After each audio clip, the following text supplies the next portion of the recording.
notre sujet, on pourrait peut-être le continuer la semaine prochaine. Parce que demain nous irons à Kalambayi pour l'ordination du pasteur de là. Et nous allons revenir peut-être dimanche soir ou lundi. Alors on pourra voir comment Dieu nous conduira quand nous reviendrons. Je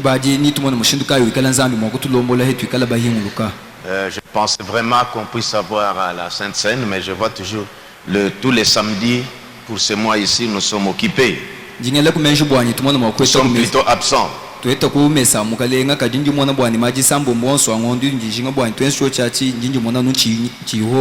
On verra comment Dieu nous conduira. Je vais faire la petite exhortation, mais toujours dans l'esprit du deuxième exode. Nous allons nous lever pour lire la parole de Dieu.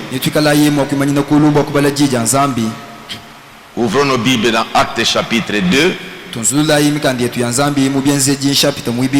Nous lirons verset 23 jusqu'au verset 27. Après avoir été relâchés, ils allèrent vers les leurs et racontèrent tout ce que les principaux sacrificateurs et les anciens leur avaient dit. Lorsqu'ils eurent entendu, ils élevèrent à Dieu la voix, tous ensemble, et dirent: Seigneur, toi qui as fait les ciels, la terre, la mer et tout ce qui se trouve, c'est toi qui as dit par le Saint-Esprit, par la bouche de notre Père, ton serviteur David.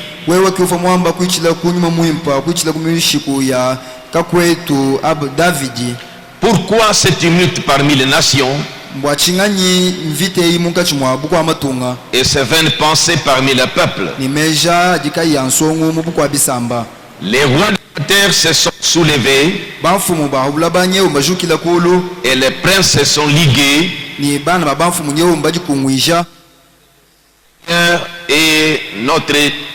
et contre le Seigneur et contre son oint. En effet, contre ton saint serviteur Jésus, que tu as oint. Hérode et Ponce Pilate se sont ligués dans cette ville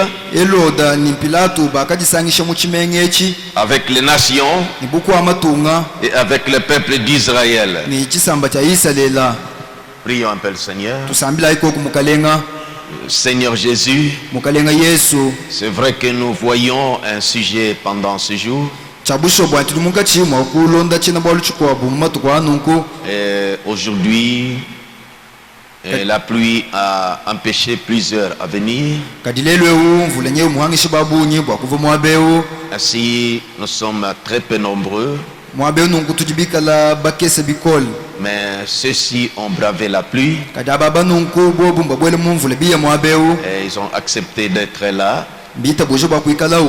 Et nous voulons partager ce petit morceau de pain qui doit aussi nous fortifier au nom du Seigneur Jésus-Christ. Amen. Amen. Nous pouvons nous asseoir. Comme je l'ai dit, je ne sors pas du sujet que nous avons pendant ce jour. Mais je ne veux pas aller de la manière que j'avais préparé ça aujourd'hui. Je vais seulement exhorter un peu. Et puis, si Dieu permettra, nous pourrons nous disposer quand il y aura un espace pour que nous puissions rentrer à la maison.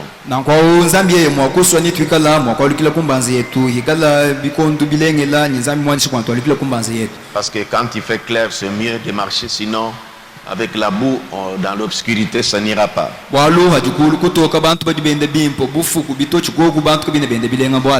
Que Dieu vous bénisse malgré cette position, vous êtes venus recevoir sa parole.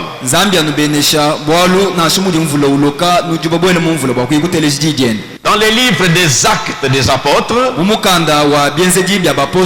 Frère Branham appelle ça les actes du Saint-Esprit dans les apôtres.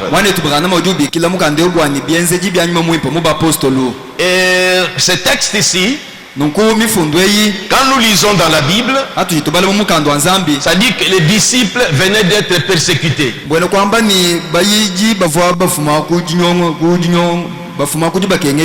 Et c'est à partir de Actes chapitre 4.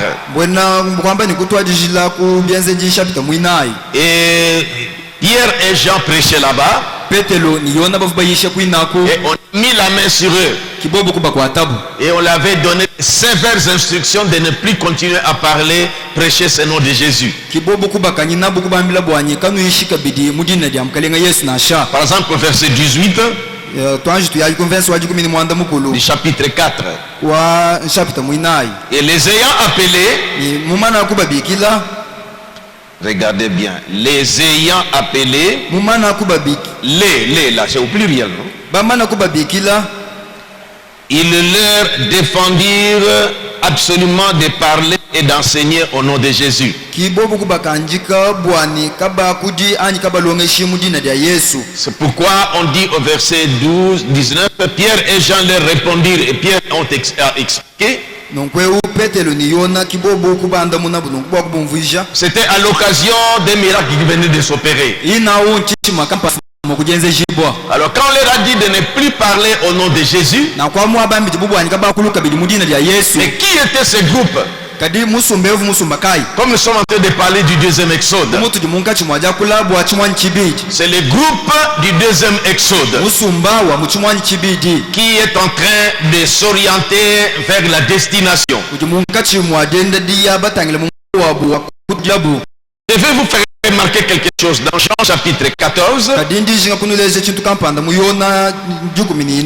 Jésus qui était le prophète messager pour le deuxième exode. Remarquez quand il était avec ses disciples, avant qu'ils puissent s'en aller, maintenant il est réunis ensemble. C'était depuis Jean chapitre 13, ils étaient tout autour de la table. Alors là, il leur parlait, il montrait les dernières paroles parce qu'il devait les quitter. Et ce que nous lisons dans chapitre 13 et chapitre 14, c'est toujours Jésus qui leur parlait. J'attire votre attention à partir du verset 13. Et à partir du verset... Non, Jean chapitre 14, pardon, à partir du verset 14, verset 15. Si vous m'aimez, disait-il à ses disciples, gardez mes commandements. Et moi, je prierai le Père. Suivez bien. Et moi, je prierai le Père. Et il vous donnera un autre consolateur,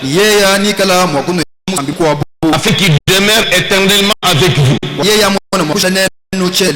L'esprit de vérité, ces consolateurs-là, l'esprit de vérité, que le monde ne peut recevoir, parce qu'il ne les voit point et ne les connaît point. Il dit à ses disciples, mais vous, vous les connaissez, car il demeure avec vous et il sera en vous. Je ne vous laisserai pas orphelins, je viendrai à vous. Quand nous lisons dans Deutéronome, je rappelle ça, Deutéronome chapitre 3, pour le peuple du premier exode, Moïse, qui était le prophète roi du premier exode, avait assuré le groupe du premier exode des recommandations qu'il avait reçues du Seigneur. Dieu leur a dit, voici mon ange devant toi. J'envoie mon ange devant toi pour te protéger et te faire arriver au lieu que je prépare. Ils étaient en route vers une destination. Mais ils devaient être conduits par la colonne de feu. Et cette présence-là, c'est une nuit leur assurer Dieu avec eux. C'est pourquoi le peuple du premier Exode était plein d'assurance. Et cette présence de la colonne de feu au milieu d'eux, avec des œuvres qui s'opéraient, à partir de leur leader, ils étaient pleins d'assurance comme nous avons parlé la fois passée quand nous étions dans l'esprit du premier Exode. Il avait assuré que son ange était avec eux. Maintenant ici, nous voyons Jésus avec le petit groupe qu'il va démarrer avec pour le deuxième Exode. Il leur assure encore ici, si vous m'aimez, gardez mes commandements. Comme Moïse pour le premier Exode, il voulait assurer le groupe du premier Exode, lui rapporter seulement les paroles que Dieu lui avait dit. C'est Dieu qui s'adressait à ce peuple qu'il avait choisi. Voici, j'envoie mon ange devant toi pour te protéger en chemin. Kukuba. Pour te protéger. C'est qu'aucun danger ne peut vous arriver pendant votre marche. Mais il leur avait dit, prenez garde en sa présence. Mais dans leur dispensation du premier Exode, la colonne de feu qui était Dieu lui-même, qui les protégeait, était au-dessus d'eux.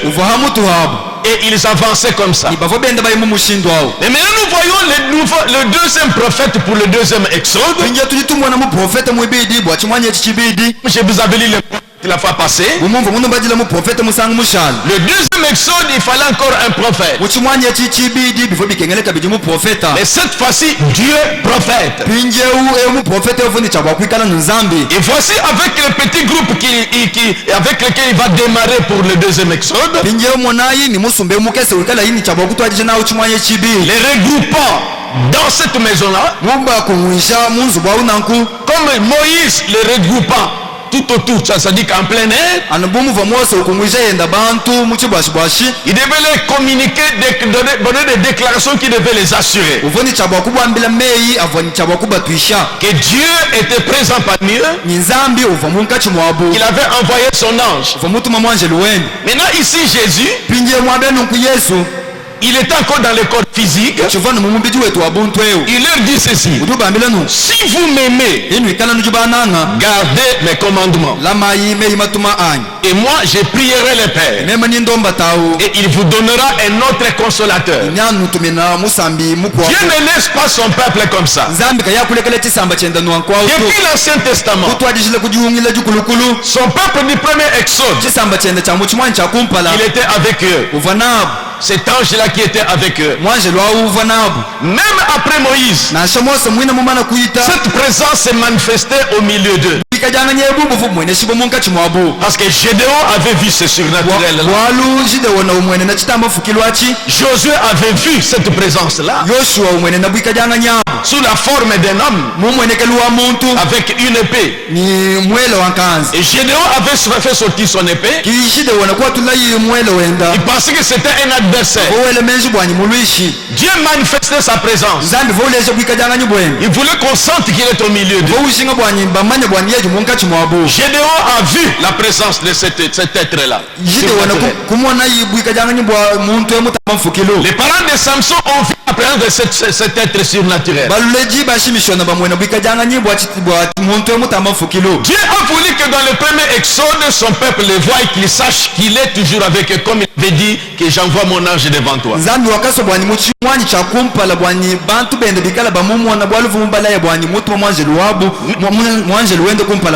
Maintenant, dans le deuxième exode ici, Jésus, avant de démarrer cette action, il avait reçu le tout petit premier groupe. Maintenant, il veut leur assurer, si vous m'aimez, gardez mes commandements. Et moi je prierai le Père, et il vous donnera un autre consolateur, afin qu'il demeure éternellement avec vous. D'abord, lui qui était avec eux, il était le consolateur, mais il devait le quitter d'une manière physique. Mais en quelque sorte, il parle de notre consolateur. Qui devait être ce consolateur? Verset 17. L'esprit de vérité. C'est que ce consolateur, c'est l'esprit de vérité. Il dit que le monde ne peut recevoir. Frère Branham a déjà insisté sur ce verset. Que le monde ne peut recevoir cet esprit de vérité. Il dit même là où il y a la mondanité, l'esprit de vérité ne peut pas y entrer dans le cœur. Il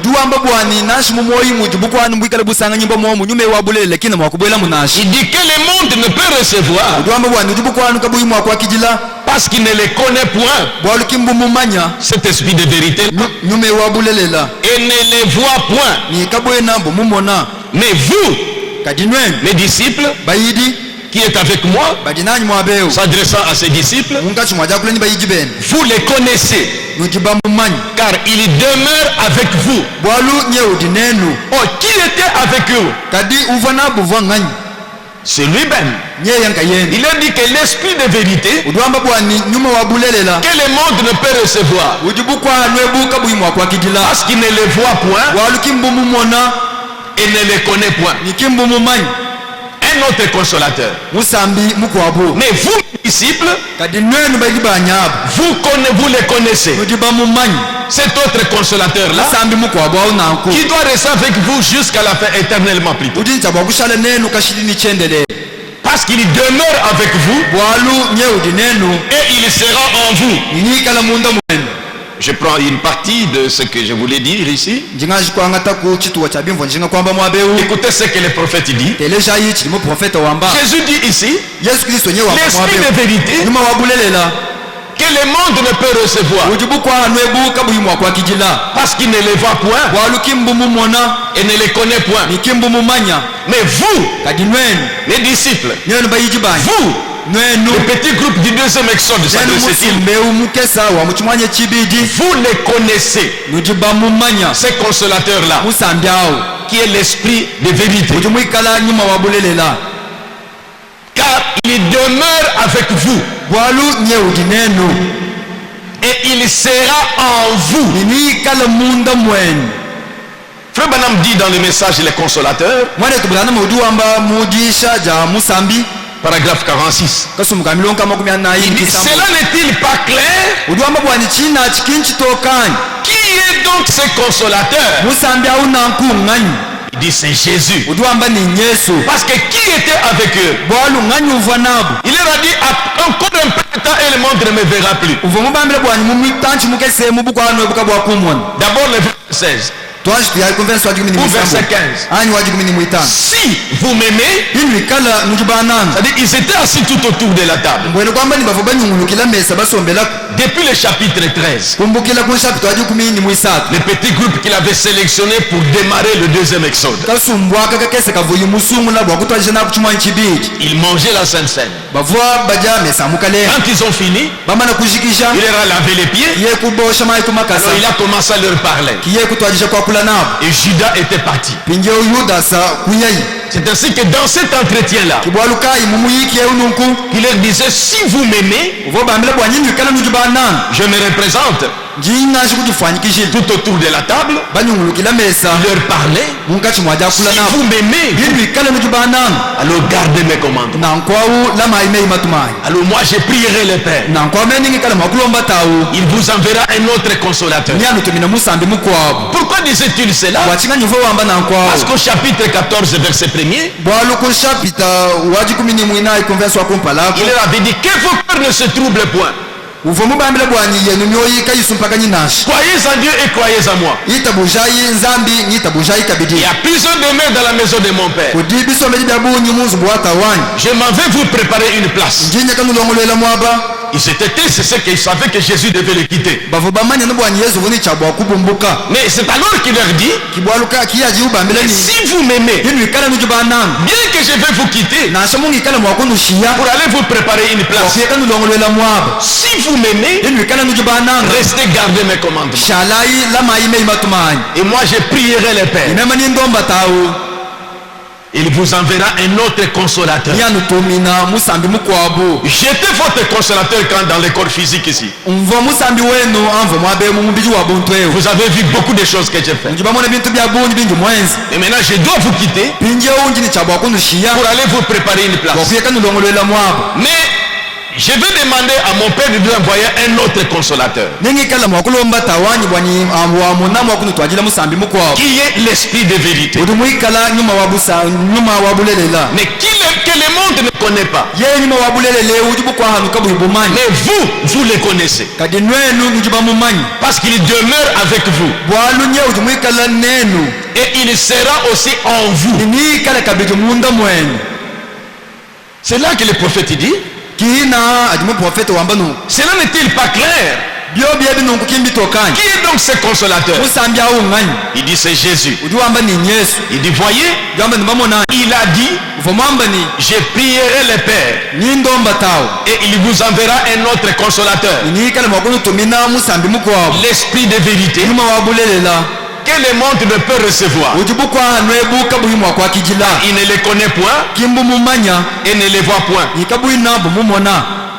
Il dit, mais vous les connaissez. Vous voyez, il parlait de lui-même.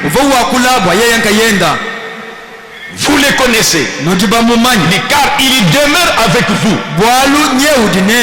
Dit que dans un corps de chair maintenant.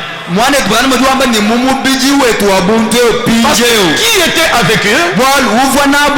Qui demeurait avec eux? C'était lui Jésus. Donc il devait savoir que ce consolateur-là, remarquez pour le peuple du premier Exode, par Moïse, Dieu leur a dit, voici j'envoie mon âme devant toi pour te protéger en chemin et te faire arriver au lieu que j'ai préparé. Parce que c'était une sortie physique pour arriver dans une destination physique. On avait pointé vraiment la destination.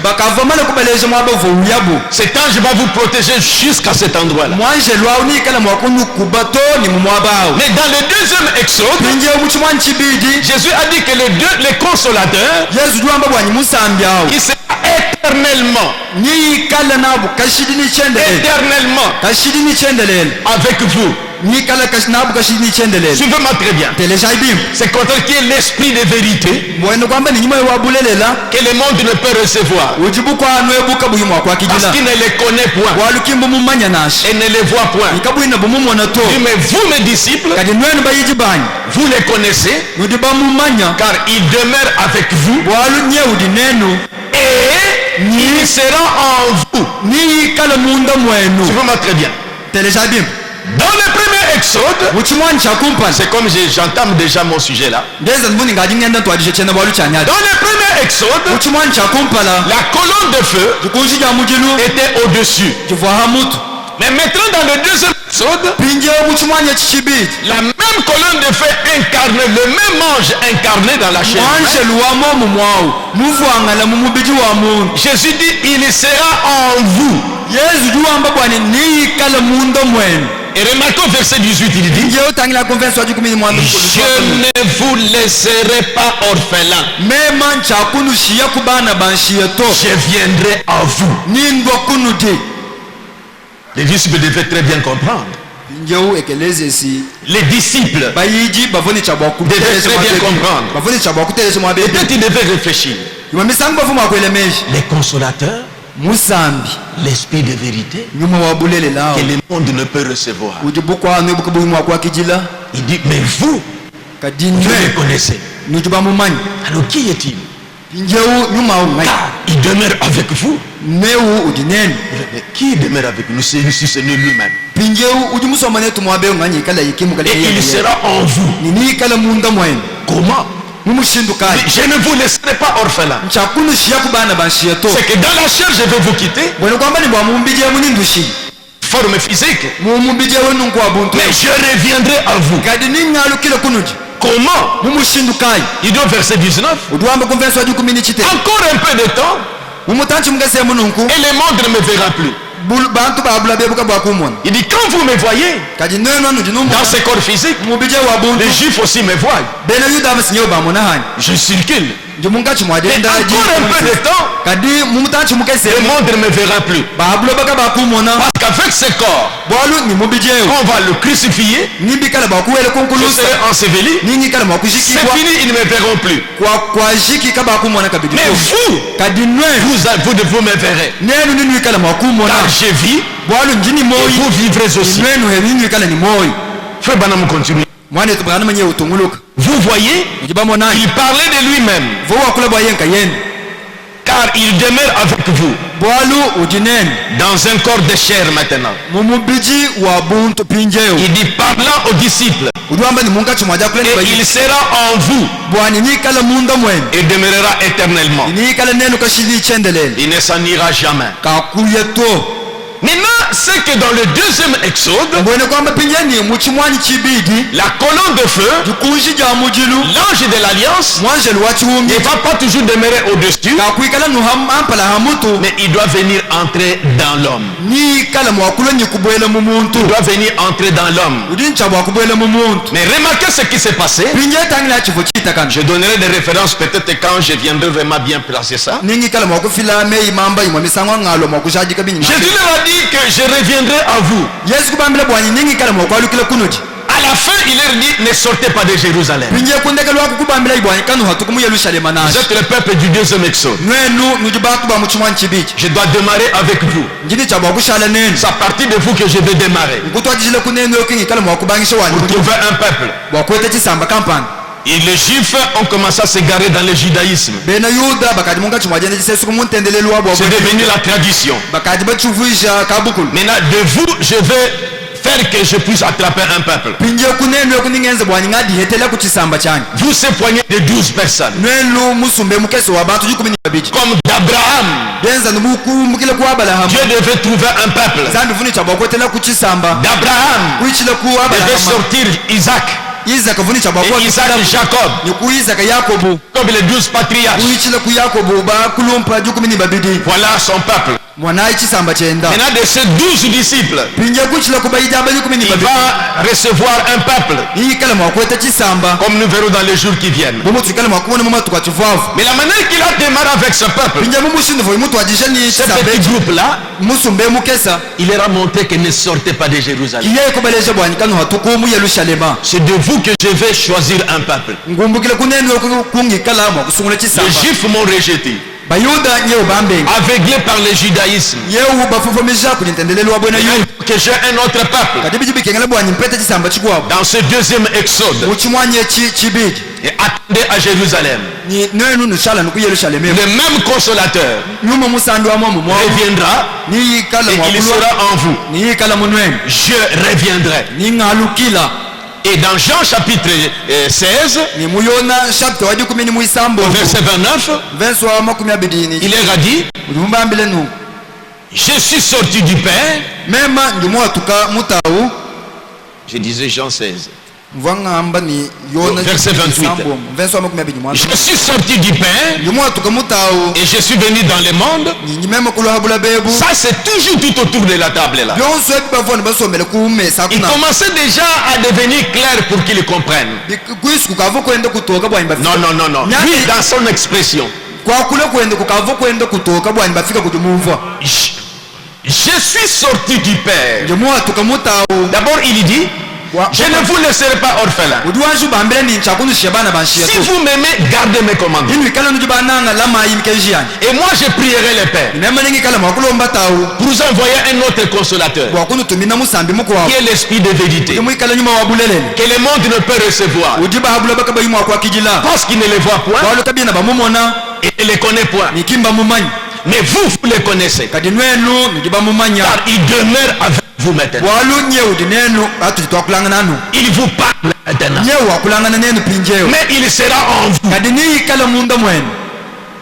Ça ne sera plus au-dessus des gens, mais je viendrai en vous pour que chacun individuellement ait plus d'assurance que le peuple du premier Exode, ayant les consolateurs au-dedans de lui. Maintenant dans Jean 16, il dit, je suis sorti du Père. J'ai quitté la forme de la colonne de feu. Je suis devenu chair. Et maintenant, je vais quitter ce monde et je vais au Père. Je vais reprendre la forme de la colonne de feu. Mais vous attendez à Jérusalem. Ils sont restés. Et dans Actes chapitre 1er, les voilà montés. Quand il est monté, il a repris la forme du Père,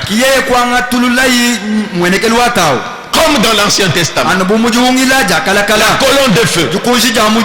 Et le jour de la Pentecôte, comme il a repris la forme du Père, et il dit que je serai en vous. Les prophètes montrent que le jour de la Pentecôte, quand ils attendaient, parce qu'il leur dit que vous, le peuple Exode, attendez à Jérusalem. J'ai un grand peuple pour ce deuxième Exode. Vous attendez à Jérusalem. Il faut que vous receviez la puissance. Il faut que vous receviez ce consolateur qui doit être individuellement en chacun de vous pour aller récupérer le peuple que j'ai prédestiné dans ce deuxième Exode. C'est pourquoi le jour de la Pentecôte, la Bible dit qu'ils étaient tous ensemble dans le même lieu. Nous sommes dans Actes chapitre 2. Je n'ai pas perdu mon texte d'introduction. J'ai commencé par là pour que vous compreniez. Je n'ai pas dit Moujikija. Je n'ai pas encore touché mon... Je ne suis pas éloigné de mon texte d'introduction. Chapitre 2 d'Actes des Apôtres. Les jours de la Pentecôte, ils étaient tous ensemble dans les mêmes lieux. Tout à coup, il vint du ciel. Là, Jésus était déjà parti. Parce que Dieu tient toujours ses paroles. Il a dit que je reviendrai à vous. Je ne vous laisserai pas orphelin. L'Esprit de vérité qui demeure avec vous, il sera en vous. Et les jours de la Pentecôte, comme il avait repris la forme de la colonne de feu, je suis sorti du Père. Je suis venu dans le monde. Je quitte le monde. Je reprends la forme du Père. Et je reviendrai. Cette fois-ci en vous. Tout à coup, il vint du ciel un bruit comme celui d'un vent impétueux. Il remplit toute la maison où ils étaient assis. Maintenant, remarquez verset 13. Des langues semblables à des langues de feu, leur apparurent, séparées les unes des autres, et se posèrent sur chacun d'eux. Écoutez comment les prophètes commentent. Dans le message, une conférence. Paragraphe 48. Il dit, mais tout à coup, il vint du ciel un bruit comme celui d'un vent impétueux. Non pas qu'un pasteur a dit, non. Il dit ceci. Et cette grande colonne de feu qui avait conduit les enfants d'Israël, il dit l'ancien Israël, elle s'est divisée en langues de feu et se posèrent sur chacun d'eux. Dieu s'est divisant dans son église.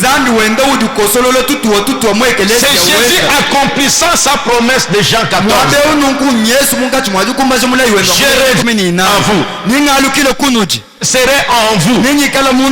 Il a repris la forme de la colonne de feu. C'est comme ça qu'il conduisait dans le premier exode. Dans le deuxième exode, Dieu s'est subdivisé pour venir entrer dans les gens. Maintenant l'ange du Seigneur est dans chacun. C'est pourquoi le prophète a dit, si je mourrais ce soir, cette colonne n'ira pas avec moi. Elle est avec chacun de vous. Cette présence est dans chacun de vous. Jésus a dit éternellement avec vous. Ce deuxième exode Dieu devait traiter comme ça avec son peuple. Entrant dans l'homme, agissant dans l'homme, quelle assurance on devait avoir? Pour les enfants d'Israël, c'était d'abord au-dessus d'eux. On voyait la nuée. Mais quand Jésus est venu, la nuée s'est incarnée en lui. Le même Dieu, dans la chair humaine, vivait au milieu d'eux. C'était Dieu avec eux. Mais à la fin, il devait être en eux. Maintenant, quand il est venu entrer en eux, c'est là que nous remarquons ici ce que je vous ai dit dans Actes chapitre 4. Ils avaient une intimité avec Dieu. Parce que cette présence-là, c'est pourquoi vous remarquez, quand frère va prêcher le message, c'est lui qui est en vous. Vous ne vous adressez pas à Dieu qui est loin de vous.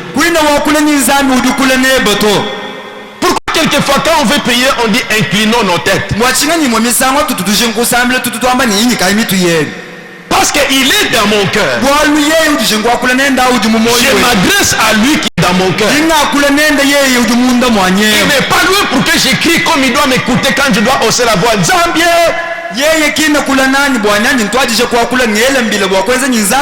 C'est vrai, on peut être conduit comme cela. Et dans le message, c'est lui qui est en vous est plus grand que celui qui est dans le monde. Depuis le baptême du Saint-Esprit, dans cette deuxième exode, la colonne de feu est dans l'homme. Bien qu'en petite portion. C'est pourquoi remarquez ce peuple du deuxième alliance, du deuxième testament, deuxième exode. Bon, je crois que des points comme ça, à la prochaine, il faut un interprète qui doit vraiment transmettre les choses. C'est vrai, vous vous débrouillez bien, mais j'aime que les gens saisissent bien. Voyez ce que nous avons dans Actes chapitre 4. Nous terminons avec vous. Ce que je vous ai lu. Maintenant ces disciples, groupe du deuxième exode, va commencer leur mission. Maintenant Dieu a confirmé par des miracles un événement. Et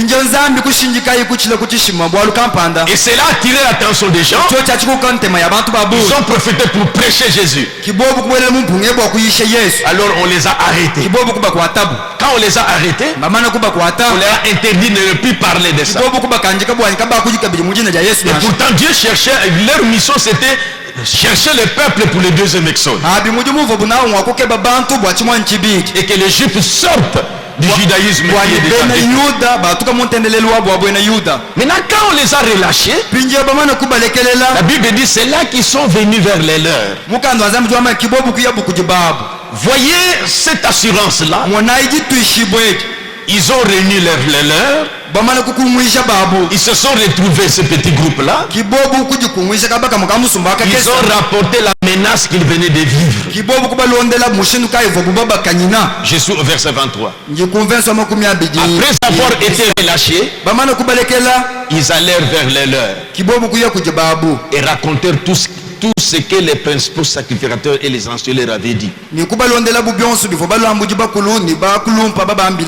Lorsqu'ils eurent entendu ce qu'on avait relâché là, ils élevèrent à Dieu la voix tous ensemble. Voyez, ils avaient confiance. Au lieu de crier à quelqu'un, on nous menace ici. On dit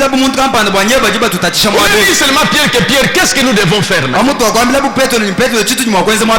Maintenant on vous a interdit. Jésus nous a dit de prêcher. Maintenant on nous a interdit. Qu'est-ce que nous devons faire? Ils n'ont pas commencé à réfléchir. Ils savaient qui les avait envoyés. Qui était le Seigneur. Ils ont vu comment il est monté. Et comment il a confirmé qu'il reviendra. Ils ont élevé tous la voix. Ils ont fait les rapports de ce qui les inquiétait. À qui de droit. Et la Bible dit quand ils ont prié, tellement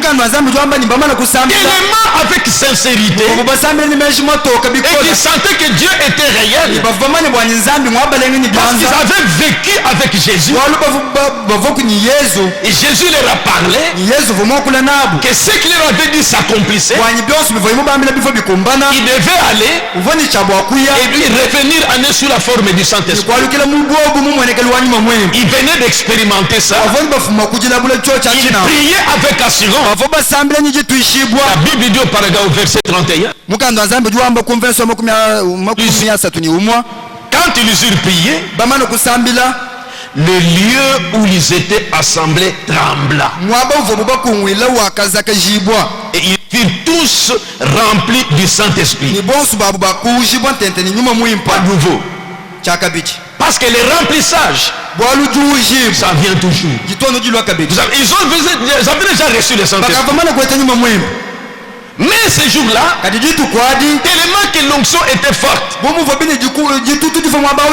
et qui parlait de tout cœur, et cette menace-là, et ils s'adressaient sincèrement à quelqu'un qu'ils connaissaient. Ils ne parlaient pas en l'air. Ils savaient que l'heure était grave. On venait leur interdire de prêcher. Alors ils se sont adressés à celui qui était avec eux,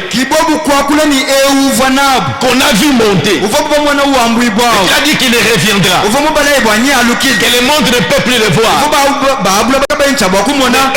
mais eux devaient le voir. Et Jésus, pour confirmer sa présence, il était avec eux. Il a fait vibrer cet endroit et ils ont senti qu'il était avec eux. Je crois que ce mouvement-là les a emporté davantage. Quand ils ont senti cet endroit vibrer, Alors chacun commence à crier davantage. Oh Seigneur, donc ils ont senti que sa présence était là. Voyez comment ce peuple des hommes était, Dieu était réel pour eux. Quand ils eurent prié, le lieu où ils étaient assemblés trembla. Ils furent tous remplis du Saint-Esprit. Et ils annonçaient la parole de Dieu avec assurance. Tant venait leur interdire. Et ils sont sortis prêchant avec assurance. Parce qu'ils avaient affaire à quelqu'un de réel. Et si nous lisons, nous parcourons la vie de ces des peuples et des hommes exodes, on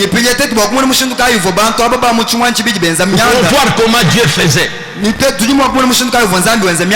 Mais malheureusement, comme il faudra un troisième exode, les Gélèques viendront ronger. Mais ici nous voyons comment ce peuple du deuxième exode, avec Dieu en eux, comment ils avaient commencé. Mais il est dit pour le troisième exode, quand Élie doit venir, c'est pour nous ramener à ça. Donc nous, le peuple du troisième exode, nous sommes appelés à revenir dans cette réalité. Dieu doit toujours être en nous. Parce qu'il était dit éternellement. Pour le premier exode, comme ils allaient dans un lieu physique, l'ange devait le protéger jusqu'à cet endroit. C'est pourquoi étant dans cette portion en Palestine là, il devait être sous la protection. Mais en dehors de Palestine, Dieu ne traite pas avec Israël. Il faut qu'il soit en Palestine. Parce que c'était jusqu'à cet endroit là. Mais pour nous, éternellement, le lieu il faut adorer, Jésus a dit, ni à Jérusalem, ni sur la montagne, mais Dieu cherche des vrais adorateurs, en esprit et en vérité. Parce que maintenant l'esprit est dans l'homme, Dieu est dans l'homme. Partout où je suis, je n'ai pas à penser qu'il faut embouchement. Envoyer le requête au tabernacle d'embouchement. Et c'est lui qui est en moi. Quand je suis à Dubaï, celui qui est en moi est plus fort que Dubaï. Quand je suis peut-être à Bakwadianga, ou je suis à Kinshasa, ou je suis à Lubumbashi, n'importe où je suis, je dois savoir que celui qui est en moi est plus grand que celui qui est à cet endroit. Il faut cette assurance.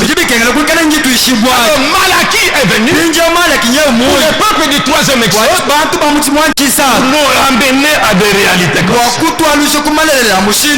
Quand nous lisons le peuple du deuxième exode, c'est là que Dieu veut nous ramener. Ramener le cœur des enfants au Père. Donc prier jusqu'à l'exaucement. Ça m'a beaucoup marqué. Mon âme disait, je le lisais souvent, une situation il lui est arrivée. J'ai dit que je suis allé à l'endroit où j'ai pris Dieu jusqu'à l'exaucement. Dans sa maison, il peut prier le Seigneur. Il avait son endroit où quand il est dépassé, il avait son lieu secret. Quand il est dépassé, il partait à cet endroit-là où il priait jusqu'à l'exaucement. jusqu'à l'exaucement. Parce que dans le deuxième exode, en quelque sorte le troisième exode, c'est seulement le retour au deuxième exode, mais avec un messager. Donc depuis le deuxième exode, la colonne de feu est dans l'homme. Mais parce que les Gélèques avaient dérangé, comme lors du premier exode, Nimrod avait dérangé, il fallait que Dieu ait un peuple, et conduit par Moïse, le prophète. Deuxième exode, Dieu leur donne la loi et les commandements, une nouvelle religion. Ils l'ont perverti. Ils ont créé leur histoire, le judaïsme. Dieu a fait sortir son peuple. Parce que c'était une tradition, Jésus les reprochait de ça. Même les apôtres les faisaient sortir de ça. Pour le deuxième exode. Mais maintenant ce deuxième exode, il devait continuer comme ça. Les Gélèques, les Gazam, les Asiles sont venus détruire. Alors il faut Élie encore. Quand nous amener, mais nous ramener. C'est ça la position normale. C'est pourquoi dans ce message, là, c'est lui qui est en vous. Celui qui est en vous est plus grand que celui qui est dans les mondes. Écoutez ce que le prophète dit dans celui qui est en vous. Il a pris ce passage-là de la Bible. Il a dit, est-ce que les gens comprennent cette parole? Il dit, est-ce que vous avez déjà médité là-dessus? Que celui qui est en vous est plus grand que celui qui est dans les mondes. Il dit, est-ce qu'on réalise ça?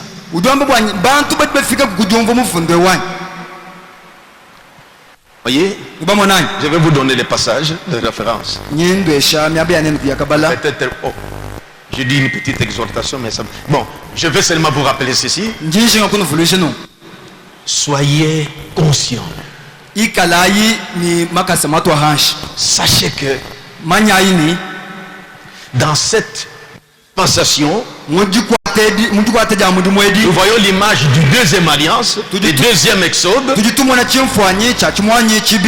Ils avaient Dieu en eux.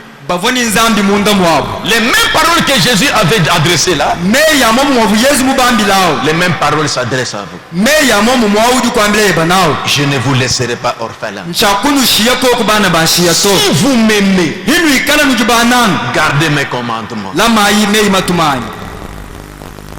Dans l'Ancien Testament, lors du premier exode, voici j'envoie mon ange devant toi pour te protéger en chemin. Tiens, te garde en sa présence et écoute sa voix. Si tu écoutes sa voix et si tu fais tout ce que je te dirai, je serai l'ennemi de tes ennemis et l'adversaire de tes adversaires. Dans le deuxième exode, si vous m'aimez, gardez mes commandements. Et moi je prierai le Père. Il vous enverra un autre consolateur qui demeurera éternellement avec vous. Le Saint-Esprit est là jusqu'au jour de la rédemption. Vous ne pouvez pas le perdre. C'est pourquoi inclinons nos têtes. Inclinons nos têtes. J'insiste sur celui qui est en vous.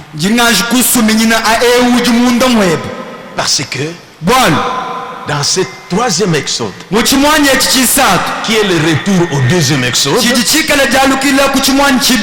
Dieu dans l'homme. Dieu Dieu en vous. Nzambi munda mweba. Tellement que les gens du monde ne comprenaient plus ça. Dieu a pris une gerbe agitée. Il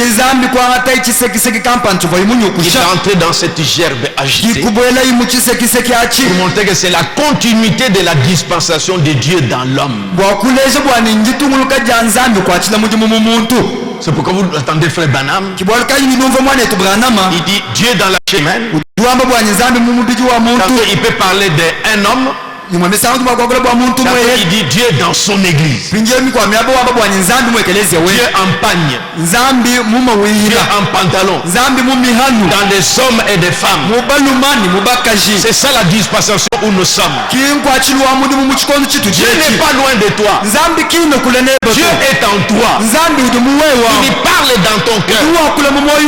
Où que tu sois, il te promène avec lui. Il est de toi. Je dois être plein d'assurance. C'est lui qui est en moi. Il est plus grand que celui qui est dans les mondes. Au travail, c'est lui qui est en moi. Il est plus grand que celui qui est dans les mondes. Quel est le but des 5 ministères que Dieu a parachuté dans l'église? Quand nous vous prêchons, c'est pourquoi pour que vous arrivez à la stature d'un homme parfait. Ça dit que tu fais face. On a mis des fétiches dans ton endroit. Tu ne cherches pas les pasteurs ou les diacres. Celui qui est en toi est plus grand que cette renaissant au nom de Jésus. Ça n'aura pas d'effet sur toi. On dit que l'arme que diable utilise pour les chrétiens, c'est la peur. Ayez foi en ce que vous êtes. Jusqu'à quand tu atteindras ces statures-là? Toujours pour la dépendance. Pasteur, venez. Diacre, venez. Jésus a dit à un endroit, jusqu'à quand vous supporterai-je? Tu as reçu le Saint-Esprit. Tu as le baptême du Saint-Esprit.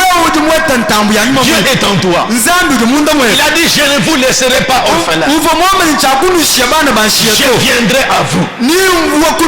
C'est lui qui est en toi, le Seigneur Jésus. C'est lui qui te conduit. C'est ça la chose la plus importante. C'est ça la chose la plus importante. Nous avons des cas. Tu peux avoir une requête. Tu pries à la maison. Mais quand il arrive que vous trouvez que en tout cas maintenant ça devient sérieux, trouvez ton endroit où tu vas prier Dieu jusqu'à l'exaucement. Soit dans ce nouveau temple, plutôt dans l'ancien temple. Si c'est 3 jours, 3 jours. Si c'est dans ta chambre, si c'est 3 jours, 3 jours, jusqu'à l'exaucement. Expérimentez Dieu comme ça. Expérimentez Dieu comme ça. Expérimentez Dieu comme ça. Attendez-vous à lui. Attends-toi à lui. Il va confirmer sa parole. Nous avons planté des arbres. Nous avons planté des arbres. Soyez positifs. Soyez positifs. Même à cette occasion, rappelez-lui ton arbre que tu as. Je viens de planter l'arbre. J'attends voir cet arbre-là. J'attends voir cet arbre. Tu as planté l'arbre en janvier, au début de l'année. Rappelez-lui maintenant encore. J'attends voir mon arbre croître pour témoigner. Ma soeur, mon frère, Dieu est en toi. Ce n'est plus au-dessus mais en toi. Nous sommes le peuple du 3e exode mais ramenés au 2e exode.